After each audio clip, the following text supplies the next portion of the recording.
지난달 기준 여수시 인구는 28만 2,800명. 1년 전에 비해서도 3,500명이나 줄었고 27개월이나 연속해 감소하는 상황입니다. 권 시장은 전출 인구가 계속 늘어나고 있는 데다 자연적 요인까지 겹쳐 반전이 쉽지 않은 추세라고 분석합니다. 2017년 후반부터 말부터는 이제 이 사망자 수가 출생아보다 많아가지고 자연적 감소까지가 겹쳐 있습니다. 전출 인구의 경우 10대에서 30대까지 젊은 층의 유출이 뚜렷한 양상이라며 진학과 취업 시 지역에서 선택지를 줘야 한다는 입장.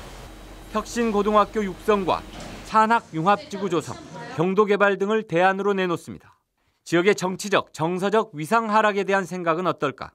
지난달 기준으로 순천과의 인구 격차가 석 달 전보다 1,000명 가까이 줄어들어 조만간 전남 제1의 도시의 입지를 내줄 수 있는 상황이기 때문입니다. 여수 지역 인구가 급격히 줄어들고 있습니다. 3여 통합 당시 인구가 33만이었습니다. 어느 순간 30만으로 줄었습니다. 그리고 지금은 28만도 위험하다고 합니다.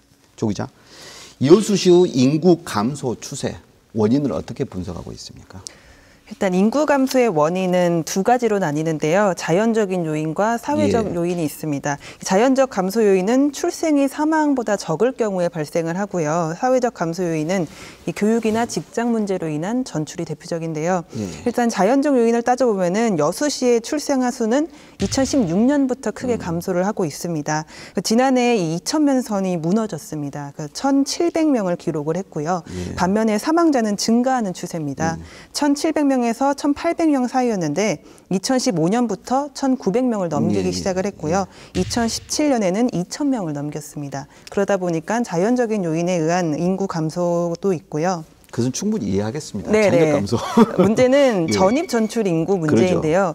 이게 오늘 내일 이렇게 발생한 문제는 아닙니다. 2008년부터 이미 전입 인구보다 전출 인구가 그렇죠. 많았습니다. 늘 2,000명에서 3,000명 차이가 나다 보니까 이게 꾸준히 한 10년가량 지속이 되다 보니까 인구가 급격하게 줄고 있는 것처럼 보이는 겁니다.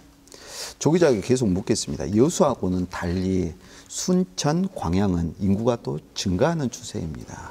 전체 광양만권, 전체 동부 지역의 인구 증감 상황 어떻습니까?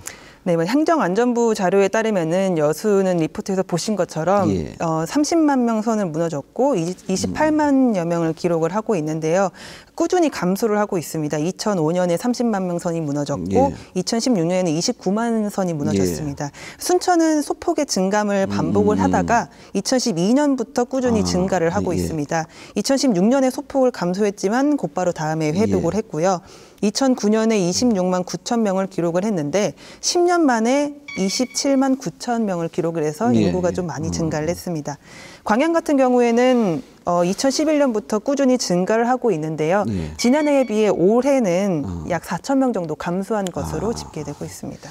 그 여수시의 인구 감소에 대한 분석을 보면은 아까 리포트에서 이야기가 됐었거든요. 10대에서 30대 사이의 전출 인구, 그러니까 여수를 빠져나가는 인구가 가장 많은 것으로 나타납니다. 그렇다면은 여수시의 인구 대책, 당연히 이에 관련한 구체적 대책이 있어야 될 것 같습니다. 문 기자, 이 문제를 어떻게 생각하고 있습니까? 그러니까 말씀하신 것처럼 학생이나 청년층 인구가 많이 빠져나가다 보니까 뭐 보육과 교육, 뭐 취업 정책 이런 것들을 중점적으로 추진하겠다는 게 이제 여수시 생각인데요. 혁신 학교 육성, 그다음에 장학금 확대, 어린이 전용 도서관 확충, 뭐 긴급 아이돌봄 서비스 제공, 뭐 이런 것들이 있고요. 특히 일자리를 통해서 인구 문제를 해결하겠다. 그러니까 일자리가 있으면 사람들이 유입될 거고 자연스럽게 인구도 늘 거다라는 게 권오봉 시장의 예전부터 이제 밝혀왔던 큰 구상이었죠. 이런 차원에서 기업 유치, 또 미래 산업 발굴, 또 산단 조기 조성 같은 거에 행정력을 또 모으고 청년 구직자들에게는 맞춤형 일자리를 지원하겠다 이런 구상입니다. 특히 이제 올해부터는 여수 산단 주요 기업들의 대규모 투자가 이루어지잖아요.